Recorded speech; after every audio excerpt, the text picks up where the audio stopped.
Bismillahirrahmanirrahim. Assalamualaikum warahmatullahi wabarakatuh. Alhamdulillahirrabbilalamin. Wa bihi nasta'inu ala umuri dunya waddin. Wassalatu wassalamu ala asrafil anbiya wal mursalin Sayyidina wa maulana Muhammadin wa ala alihi wa ashabihi wa man tabi'ahum bi ihsanin ila yaumiddin, amma ba'd.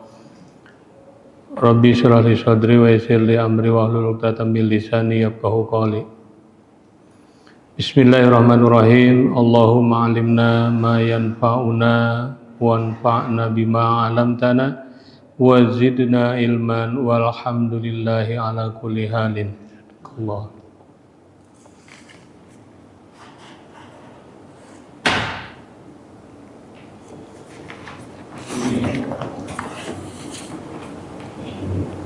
Kita baca salat dulu.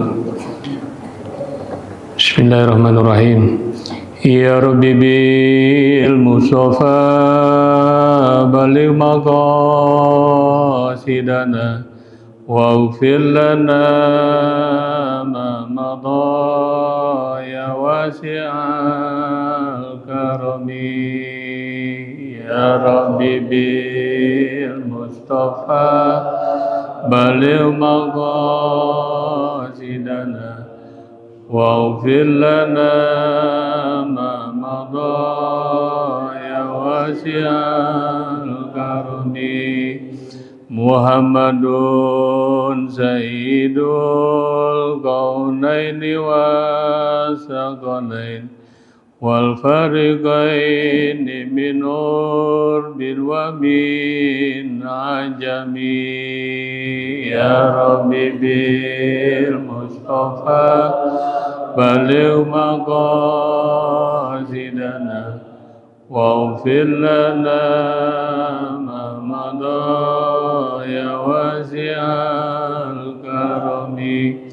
Maulaya sholli wa sallim daiman abada ala habibika khairil khalqi kullihim. Ya Rabbi bil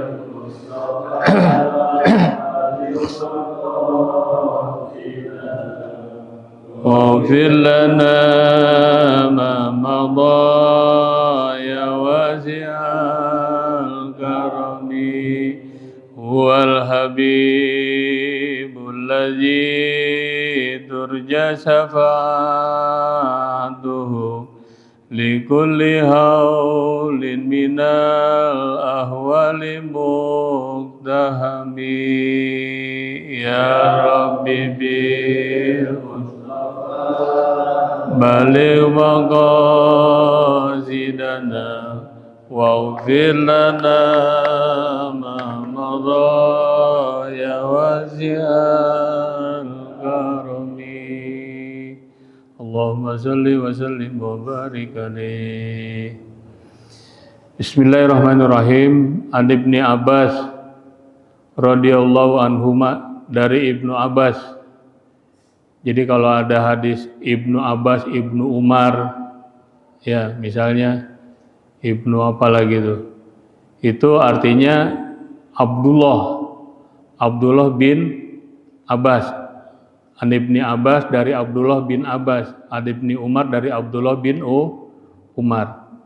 An Ibni Abbas radhiyallahu anhuma, dari Ibnu Abbas atau Abdullah bin Abbas radhiyallahu anhuma, semoga Allah meridai keduanya. Anna Rasulullah sallallahu alaihi wasallam, bahwasanya Rasulullah sallallahu alaihi wasallam qala, bersabda, innallaha tajawazali an ummati khoto'a wa nisyana wa mastukrihu alaihi. Hadisun hasan, rawahu Ibnu Majah wal Baihaqi wa ghairuhuma. Jadi hadis-hadis ini hadis sahih semuanya, ya, hadis pilihan. Ini rangkuman yang diambil para ulama karena ada hadis Nabi mengatakan bahwa siapa yang menghafal 40 hadis urusan agamanya, akhirnya dipilih. Imam Nawawi memilih 40 hadis ini. bahwasanya Rasulullah Shallallahu Alaihi Wasallam bersabda, Innallaha tajawazali, sesungguhnya Allah Subhanahu Wa Taala memaafkan untukku an ummati, dari kesalahan-kesalahan umatku, an ummati khotoa, ini kesalahan-kesalahan umatku. Ini luar biasa ya, karena nabinya juga nabi yang luar biasa, umatnya umat luar biasa ya, makhluknya makhluk yang luar biasa. Ini keuntungan banget buat kita ya. Satu, diciptakan sebagai manusia kan nggak pernah kita berpikir kita diciptakan sebagai selain manusia ya. Bisa nggak? Bisa aja. Kita diciptakan jadi meong, jadi kambing ya, jadi sapi, Idul Adha dipotong ya, umurnya sampai lebaran haji. Waalaikumsalam. Jadi bisa seperti itu, semuanya bisa terjadi. Makanya kita bersyukur. Pertama bersyukur kita diciptakan sebagai manusia yang kata Allah, laqad khalaqnal insana fi ahsani taqwim, bahwa manusia itu diciptakan dalam bentuk anatomi yang paling sempurna, paling sempurna ya. Kita berjalan berdiri kelihatannya ganteng, cantik, bagus ya. Kalau dipakein fashion juga pakaian lebih bagus lagi kan gitu. Coba kalau kita lihat binatang-binatang yang enggak formal dirinya ya, enggak simetris dirinya, enggak pas. Kalau kita jalan begitu, ngebayangin enggak kira-kira? Anatomi fi ahsani taqwim itu artinya anatomi tubuh yang disempurnakan oleh Allah. Kalau kita ruku, sholat, sujudnya ke depan, kalau ke belakang kan jomplang, bisa jadi. Kalau diciptakan manusia jomplangnya ke belakang, ya, kita nggak pernah berpikir ke situ. Dalam diri kita juga gerakan-gerakan manusia itu diciptakan engselnya berbeda-beda. Ada yang engsel bisa muter, ada yang ke depan doang, ada yang ke kiri ke kanan, ya, dan lain sebagainya. Ini juga diciptakan khusus bagi kita untuk kepentingan kebutuhan manusia. Rambut-rambut yang ada di tubuh kita enggak semuanya panjang, ya. Kalau rambut kepala mungkin sebulan sekali kita potong. Coba kalau alis mata sama bulu mata bisa panjang, kelilipan mulu kita ngaji, ya. Dikit-dikit ngaji nyingkap mulu, ngapa? Lupa nyukur, ya. Buka lagi ribet. Ini sudah diciptakan hal yang luar biasa oleh Allah Subhanahu wa taala. Laqad khalaqnal insana fi ahsani taqwim. Makanya kita bersyukur di situ, bersyukur. Pertama diciptakan sebagai manusia, yang pertama mungkin dihidupkan ya, dikasih hidup. Coba kalau dari sekian sperma yang kita keluarkan itu kan satu sperma itu mungkin ribuan makhluk hidup itu kalau jadi. Tapi karena memang prosesnya tidak harus jadi semuanya, jadinya paling 1, 2, ada juga yang kembar sekian misalnya, ya umumnya 1, 2 itu 1 yang paling banyak.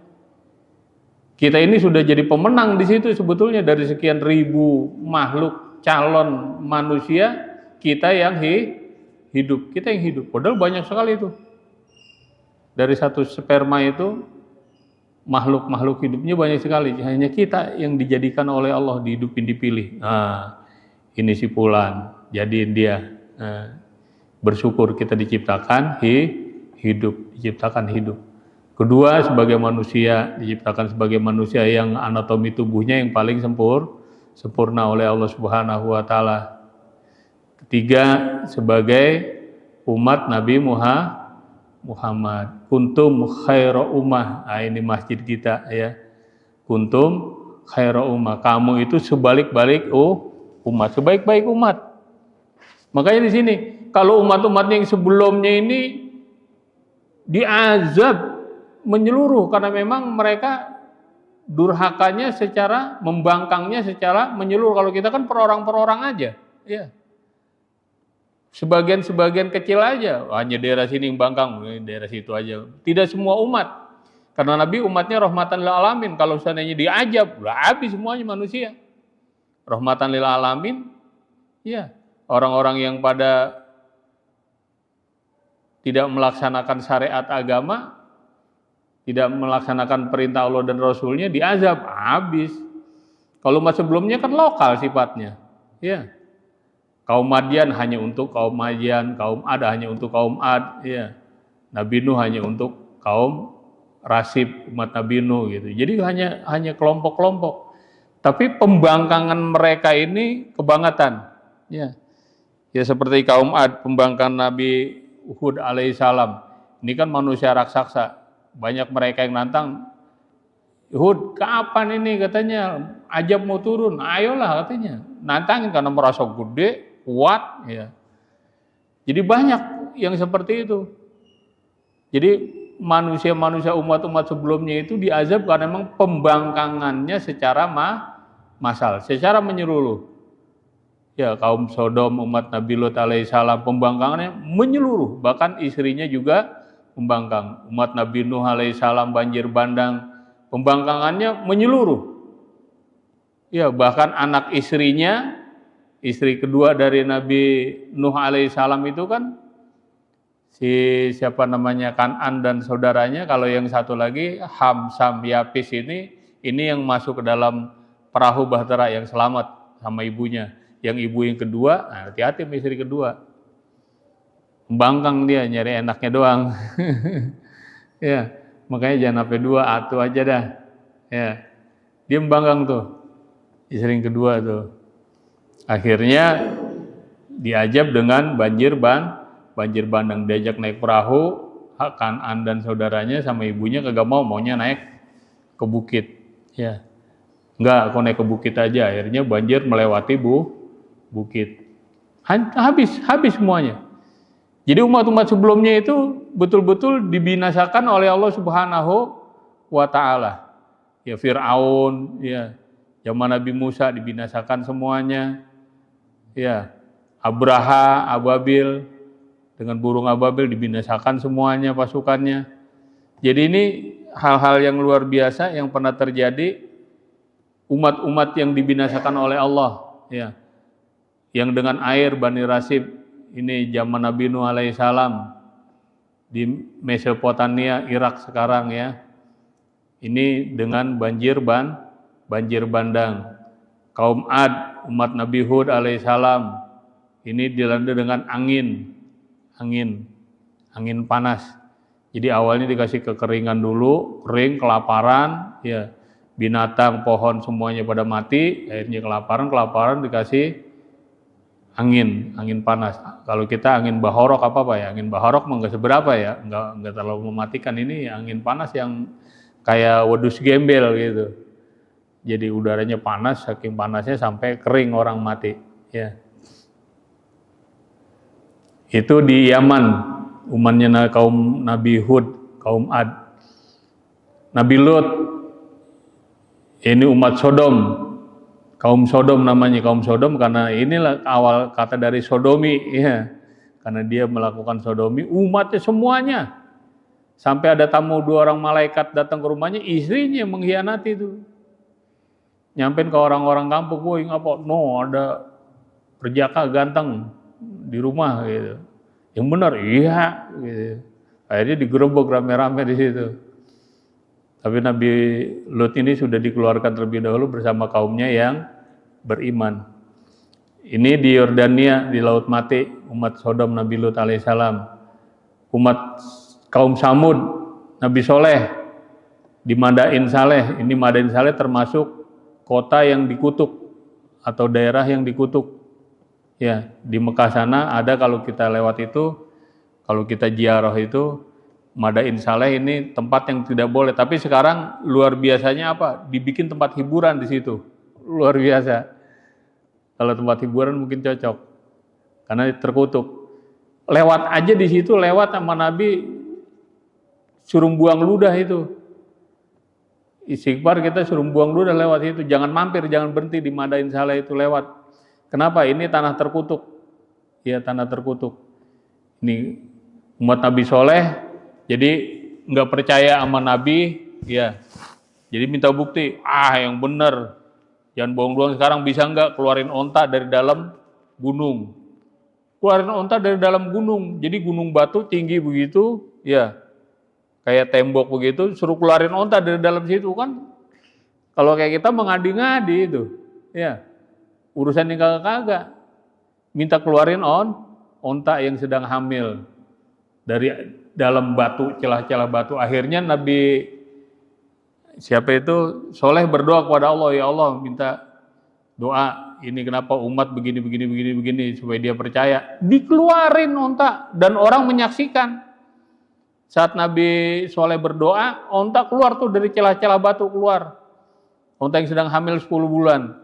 Akhirnya diperintahkan sama Nabi Soleh, rawat onta ini, ambil susunya, minum rame-rame. Susunya itu bagi orang yang beriman itu pada ngambilin, kagak habis-habis Pak. Susu onta itu diperes, terus pada minumin susu, kagak habis-habis. Semuanya orang meresin. Tapi akhirnya apa? Karena mereka judulnya tidak beriman, rame-rame dibunuh onta itu, dimatiin. Ini kan manusia udah kebangetan banget ya. Minta keajaiban, ya, minta mukjizat, udah dikeluarkan mukjizatnya tapi tetap tidak percaya.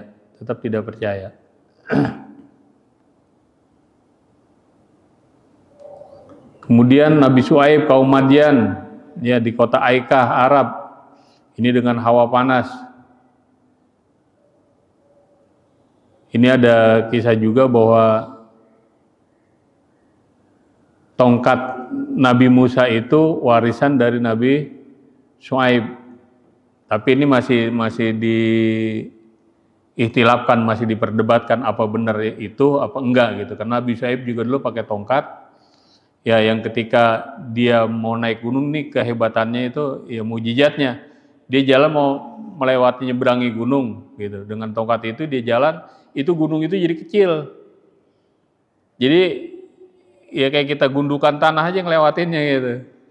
Ya sangat kecil, enggak tinggi begitu, dia bisa lewat. Nabi siapa ini Syuaib itu luar biasa.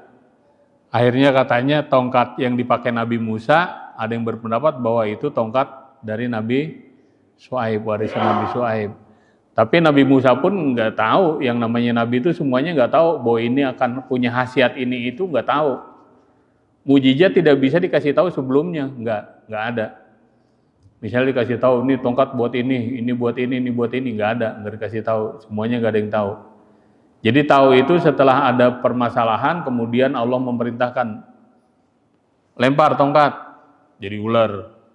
Ya ketika penyihir-penyihir Firaun itu dikumpulin, ya kemudian Nabi Musa dipanggil, penyihir itu ngelemparin tambang-tambang itu, tambangnya semua jadi ular. Karena kelihatannya ular mau gigit Nabi Musa diperintah lempar tongkatnya, jadi ular yang lebih besar daripada ular penyihir Firaun. Maka dimakanlah satu-satu ular penyihir Firaun. Kaget mereka itu. Nabi Musa juga nggak pernah menyangka, nggak pernah tahu kalau tongkatnya bisa berubah jadi ular. Begitu juga terakhir waktu dikejar kejar Firaun, laknatullah, diperintahkan lagi ketok tuh laut. Ya pakai tongkatnya diketok air laut, maka jadi terbuka jadi daratan. Begitu udah sampai di ujung suruh ketok lagi. Jadi laut lagi, kalau lupa ngetoknya terus jadi darat itu. Iya. Jangan terus kita, wah, gimana tuh cari tongkat Nabi Musa? Ya enggak begitu. Siapapun yang pakai, kita pun kalau yang namanya mukjizat kecuali sihir ya. Kalau sihir bisa. Kita punya batu cincin ada khasiatnya gitu. Orang nemu bisa pindah ke orang itu bisa gitu. Atau tongkat atau apa yang ada khodamnya misalnya, itu bisa kalau sihir. Bisa dipermainkan, bisa didemonstrasikan. Tapi kalau yang namanya mukjizat tidak bisa. Semuanya ketentuan dari Allah. Allah yang mengatur. Jadi kapan diperlukan, kapan tidak, bahkan tidak pakai alat sesuatu pun bisa. Ya contoh Nabi Ibrahim alaihissalam dibakar, kan gitu. Tidak terjadi apa-apa, malah sehat, malah seger, malah sehat. Ya kuni badan, ya naru kuni badan wasalaman ala Ibrahim. Karena perintah dari Allah. Semuanya tunduk kepada Allah Subhanahu wa ta'ala sampai api sendiri menjadi adem dan menyelamatkan Nabi Allah Ibrahim alaihissalam. Jadi bukan berarti pakai alat bantu, ya semuanya mujizat itu pakai alat bantu, tidak pakai alat bantu, bisa. Hanya saja kadang-kadang ada yang seperti itu, ya. Seperti Nabi Musa alaihissalam, Nabi Isa alaihissalam dulu kan ceritanya ada seorang anak muda yang ngikut bersamanya pengen belajar, ngikut Nabi Isa alaihissalam, akhirnya ya udah oke, ikut. Nabi Isa punya 3 potong roti, ya, kan ada cerita begitu. Dibagi satu-satu, yang satunya ditaruh, udah makan satu-satu, Nabi Isa alaihissalam ke sungai mau minum gitu kan, mau cuci tangan sekalian minum. Jadi begitu dibalik lagi rotinya nggak ada, rotinya nggak ditanya siapa yang ngambil roti yang satu ini. Orang kagak ada orang, dia sendiri kagak ngaku, enggak saya nggak ngambil, nggak tahu. Ini bohong, orang bohong kebangetan banget ya. Dia tahu kagak ada orang lagi, timbang dia doang diri pakai bilang kagak tahu, orang ngaku aja gitu, nggak tahu. Ini sifat manusia nih secara umum nih. Sampai akhirnya si anak muda tadi dituntun sama Nabi, diajak jalan di atas air tuh nyeberangi sungai, dituntun jalan di atas air. Udah jalan di atas air, ditanya lagi sampai seberang, kamu lihat keajaiban dari Allah? Iya, kita bisa jalan di atas air, kagak tenggelam, ngambang di atas air. Ya udah, kalau kamu tahu keajaiban Allah, saya mau bertanya lagi, roti yang tadi siapa yang ngambil gitu. Tetap ditanya roti lagi, kagak ngaku lagi. Padahal itu sudah ada keajaiban yang ditunjukkan oleh Nabi Isa alaihissalam. Tetap dia nggak ngaku, roti siapa yang ngambil, nggak ngaku roti siapa yang ngambil. Ya, sampai akhirnya dia berjalan lagi. Begitu dia berjalan lagi, ketemu seekor rusa dan anak-anaknya. Maka dipanggillah rusa tadi, datang sujud nunduk kepada Nabi Isa alaihissalam.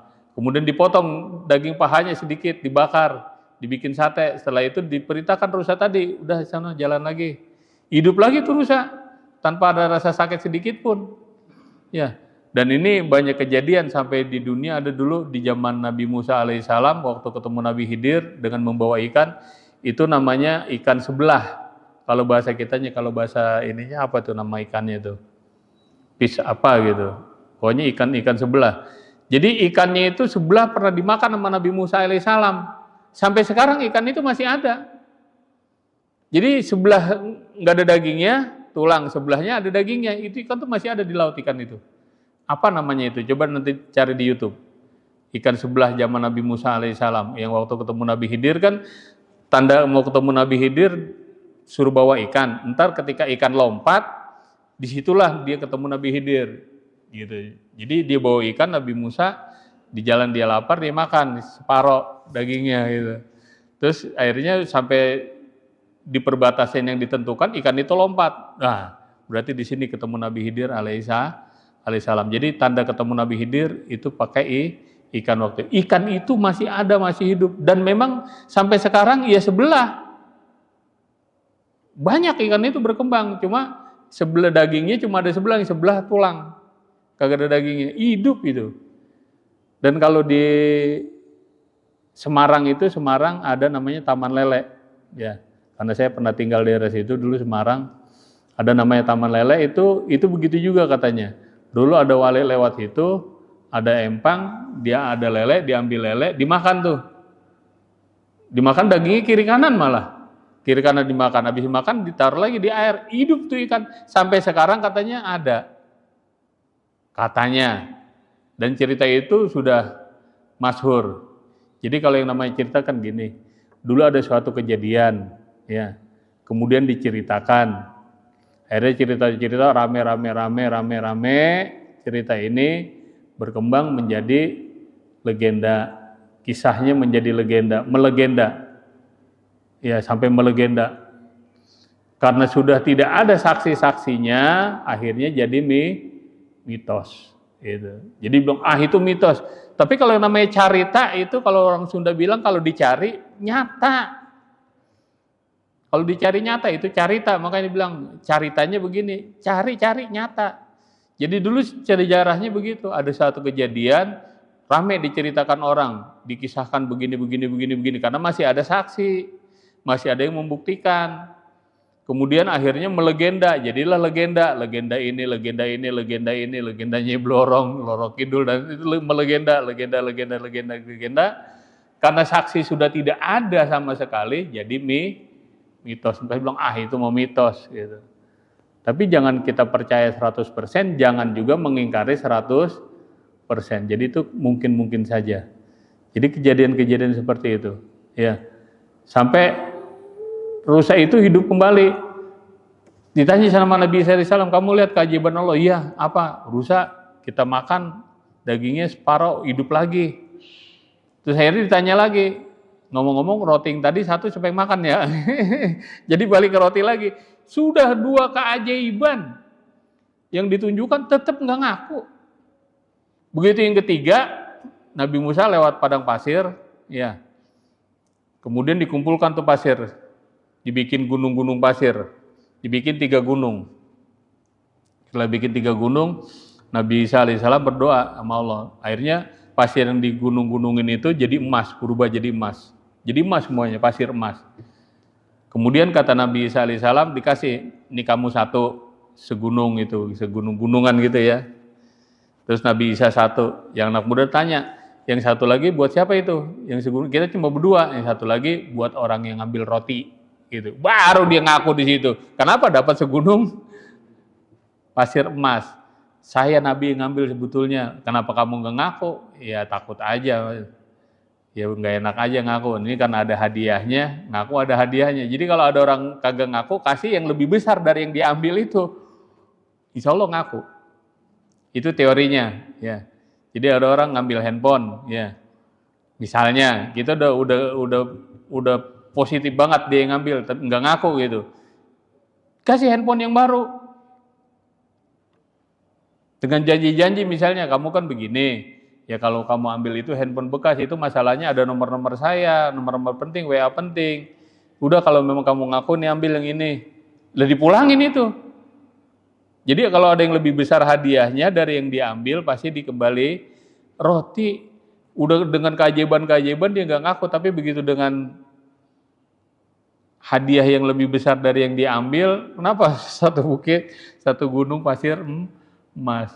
Tapi akhirnya mati orang itu. Kemudian kata Nabi Isa, udah sekarang gini ambil aja semuanya tuh. Ya, tiga gunduk pasir emas suruh ambil semuanya anak muda itu. Nabi, akhirnya kamu udah cukup sampai di sini. Karena kamu tidak jujur, nggak bisa ikut saya. Ditinggal sama Nabi Isa alaihissalam. Setelah ditinggal, si orang ini kumpulin ya dalam satu wadah dibawa. Ada yang ngelihat musafir 2 orang.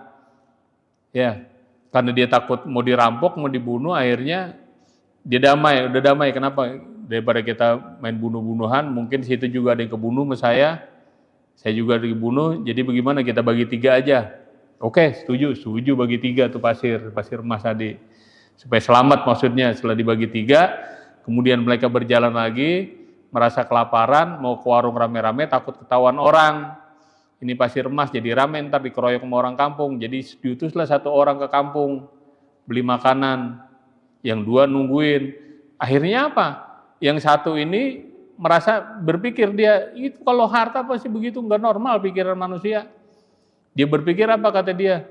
Mendingan aja dah katanya diracun nih makanan. Supaya kenapa? Kalau dia mati, dua-duanya tinggal saya sendiri yang makan makanan ini gitu. Yang 2 lagi berpikir lagi, kerjasama berdua. Ntar kalau dia kemari, mending kita bunuh aja. Jadi bagian dia yang 1 kita bagi 2. Ya kita kan jadi banyak kan dikit, jadi dapat 1,5. Setuju. Begitu datang dimakan makanan ini, begitu dimakan mati. Yang 2 yang ini dibunuh, yang dibunuh dulu. Begitu dibunuh mati, yang 1 udah mati, makanan ini dimakan. Begitu makanan dimakan karena beracun, mati lagi. Akhirnya semuanya mati semuanya. Cuma jangan ditanya itu di mana pasir emas sekarang gitu ya. Saya juga nggak tahu adanya di mana gitu. Jadi ceritanya seperti itu. Jadi kalau ada kejadian seperti itu, janjikan dengan sesuatu yang lebih besar, insya Allah dia akan ngaku. Ini Nabi Syuaib, ya tongkatnya yang diberikan kepada Nabi Musa alaihissalam, tapi masih kontroversi apakah itu benar seperti itu ceritanya atau dengan tongkat yang lain ya. Tongkat yang sama atau tongkat yang lain, karena Nabi Syuaib juga pakai tongkat Fir'aun ya di laut Mesir kuno ya oleh Nabi Musa alaihissalam. Kemudian Raja Abraha dengan burung ababil. Jadi ajab itu langsung Pada zaman-zaman dulu kenapa? Karena pengkhianatan itu, pembangkangan menyeluruh. Umat itu menyeluruh, kalau kita kan enggak, cuma satu-satu. Si ano doang, begitu. Jadi enggak seluruhnya. Jadi makanya jangan sampai ada pembangkangan-pembangkangan, dan ini dikhususkan kepada umat baginda Rasulullah Shallallahu Alaihi Wasallam.